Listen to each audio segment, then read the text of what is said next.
Thank you, Chair. 2 years ago, Minister, you were the Minister of Immigration, and at that time, your department gave your government a very dire warning that at that time said that housing starts had not kept up with the pace of rapid population growth. In other words, it would make housing more expensive because it would fuel demand. There was a housing crisis then. It's even worse now. Who made the decision to ignore that warning? Was it you, or were you told to ignore that decision, that warning?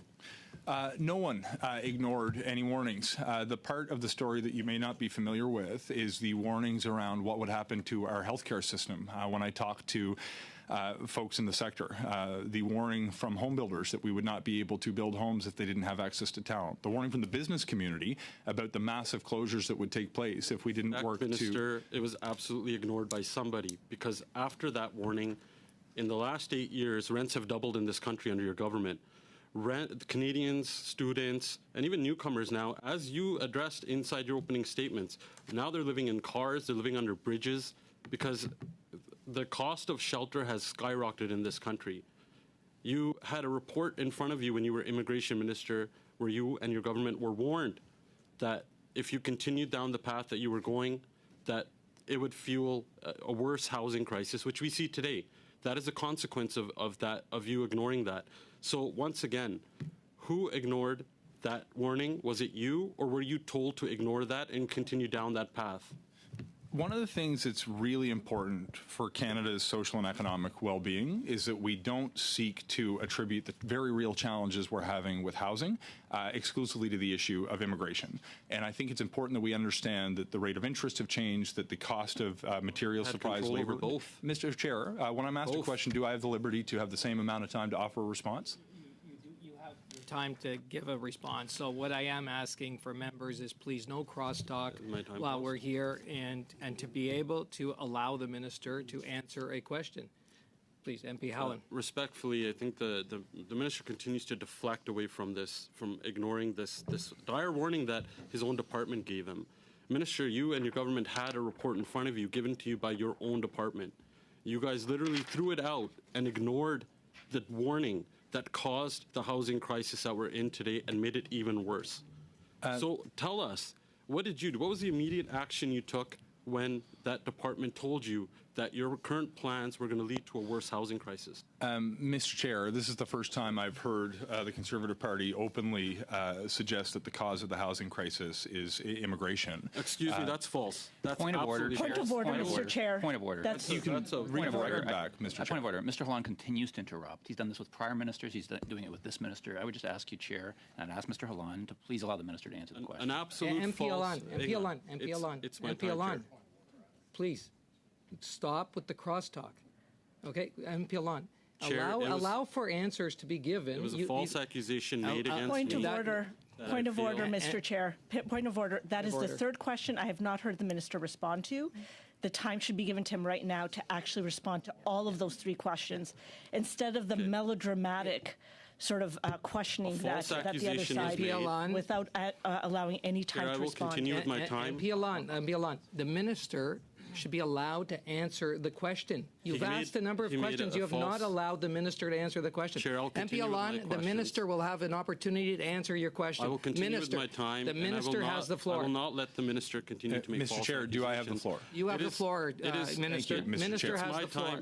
No, that's not how this works, Chair. The minister has the It's MP shameful. Holland. Chair, It's shameful. do I have the floor or do I not? It You is. do have the floor, Minister. You you, can Chair. answer the question. I will very take my much. time I'm back. happy to answer Minister, the honourable it's member's shameful question. that you would tell an immigrant to this country like myself. MP Holland. Point of order. MP Holland. Chair, now Point you're of order. interrupting me. MP Holland. That's not how this works, Chair. MP Holland. It's the crosstalk, MP Holland. I know, it's my time now. No. Minister, Chair, I will continue with my Point time. of order. Mr. Chair, Mr. Chair, it is shameful. I'm curious if I have the floor or I do not. I believe you are in charge of the procedure at the meeting. yes. I would be happy to provide an answer to the question. Minister, we want you to answer the questions that MP Holland had asked. I will MP Holland move had on asked with some my- I will questions move and on. allow for an answering of the question, MP Holland.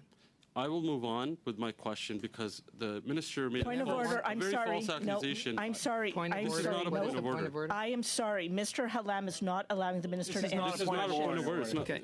This absolutely is a point of order. Yes, point of order. Members. Correct it. Absolutely. Members, what we want is respect and decorum. We have the minister here for an hour. The time is ticking away. what we want is for members to ask their questions, and the minister, and if need be, the officials to be able to answer those questions. Allow for those answers to be given without the crosstalk. And it is my time now, so I will continue. It's shameful that the minister would tell an immigrant like myself that we would blame immigration. It's actually the Bank of Canada. Point of order. I'm sorry. It's I'm going to keep on interrupting as long as the minister doesn't have a chance to respond. I'm very sorry, Mr. Chair. This is not a valid point of order. This is crosstalk. Absolutely. This is a point of order. I'm not allowing a monologue. Name the rule. There's no rule. This is, you better criticize her just like you did here. What has been noted here is that, okay, the member can ask his question. The minister will have ample opportunity to answer that question, MP Alon, without crosstalk. I wasn't done my question yet. I was in the middle of it. Yeah. The bank, point of order, he's asked 3 questions. There's been no responses. That's not a question. I haven't asked my question. Let me continue, Chair. The Bank of Canada is actually... Point of order. I'm very sorry. There's been no response. I'm waiting for a response from the minister, Mr. Chair. This is not a valid point of order. This is crosstalk. Can you please respect the interpreters? P. Lawrence, you don't have the floor. I'm addressing a point of order here. There's a point of order going on. It's not a valid one. My point of order, Mr. Chair. Members, like I said, time is valuable and time is ticking away. So we want a question, and then we want to allow time for an answer. I haven't gotten to my question. So once again, it's shameful that the minister would blame an immigrant and say and falsely accuse an immigrant like myself that I would blame immigration. It's actually the Bank of Canada who has said this when they said their current policy report that said population growth is directly fueling rent inflation. It's driving up rent and housing prices because as a direct result of you and your government ignoring the report by your own department, Canadians are spending over 60% of their income on shelter costs now, and RBC even says that Canada is a nation of renters because people can't afford homes. So tell us, what was the immediate reaction when you got that report? Or did you just throw it away? Or are you covering up for somebody? Mr. Chair, how much time do I have to answer this question? You have time to answer the question, Minister. Thank you. First of all, for the sake of clarity, Mr. Howland was my critic while I was the immigration minister, and I know him to be someone who supports immigration. When I was referring during my preamble to the blaming immigration as a cause of the housing crisis, it was a reflection of the words that he used in the question, not his personal view of whether immigration is good. Mr. Chair, do I have the floor? This is very, I'm happy to sit here and have people talk back and forth. I'd rather talk about solutions to the housing crisis. With respect to the issue of immigration, when it comes to our permanent residency programs, I remain confident that we can continue to have high levels of immigration, but we need to build the houses to accommodate a growing population. We have challenges with our temporary programs in immigration that are not set by the government in terms of the number of people who come. They're driven by the demand that employers use for the temporary foreign worker program or that institutions use when it comes to the international student program. We are implementing reforms now and started, frankly, when I was immigration minister. Okay, Minister, I only have a limited amount of time. Mr. Chair, the member continues to talk over the answer. May I continue? You did raise, well, Minister's trying to answer your question. He did not touch on. Well, it's because I'm continually interrupted. I'm going to continue with my answer, Mr. Chair. If you think I should stop, I will stop. When it comes to our temporary programs, if you could just finish up the answer, and then we'll get to MP Howland's next. When it comes to our temporary programs, there are challenges. Point of order. Yeah. We need to be very considerate of the interpreter's health. Please stop the crosstalk. Mr. Chair, can I wrap up in 10 seconds? We have challenges with our temporary programs that are driven by folks who have access to these programs increasing the demand they put on the system. To respond to those changes in behavior, we are implementing reforms, including recent reforms that Minister Miller has implemented, that we will be able to ensure restores integrity to the program and also reduces pressure on communities that have seen very serious increase in the total number. Mr. Chairman, I have a point of order.